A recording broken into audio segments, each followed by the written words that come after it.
sahabat Kabari, senang sekali kita dapat bertemu kembali. Saya percaya bahwa Tuhan kita selalu bekerja dalam kehidupan kita, memberikan perubahan-perubahan di dalam diri kita.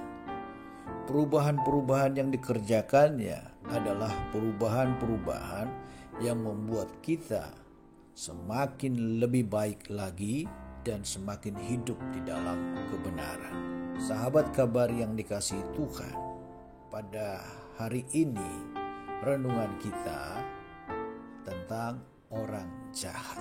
Seperti apa orang jahat yang dimaksudkan? Kita batasi pembahasan kita dari Mazmur pasal 36. Saya akan bacakan dari ayat 1 sampai 5 terlebih dahulu.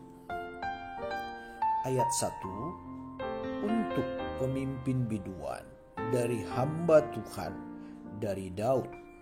Ayat 2, dosa bertutur di lubuk hati orang fasik, rasa takut kepada Allah tidak ada pada orang itu. Ayat 3, sebab ia membujuk dirinya sampai orang mendapati kesalahannya dan membencinya. Ayat 4, perkataan dari mulutnya ialah kejahatan dan tipu daya. Ia berhenti berlaku bijaksana dan berbuat baik. Ayat 5, kejahatan dirancangkannya di tempat tidurnya. Ia menempatkan dirinya di jalan yang tidak baik. Apa yang jahat tidak ditolaknya. Dari ayat 1 sampai ayat 5 yang telah kita baca, di situ jelas digambarkan atau diuraikan oleh Raja Daud mengenai orang jahat.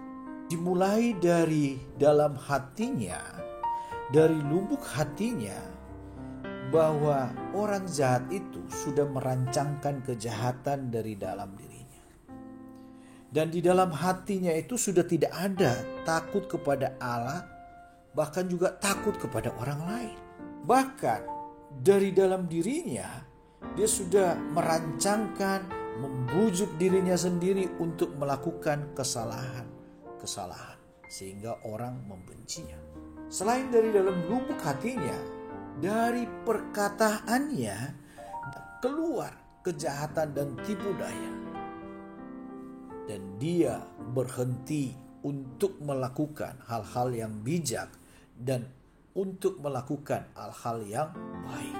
Katakan di dalam ayat 5, kejahatan dirancangkannya di tempat tidurnya. Ia menempatkan dirinya di jalan yang tidak baik. Apa yang jahat tidak ditolaknya. Ini gambaran mengenai orang jahat yang dimaksudkan oleh Raja Daud dalam Mazmur ini.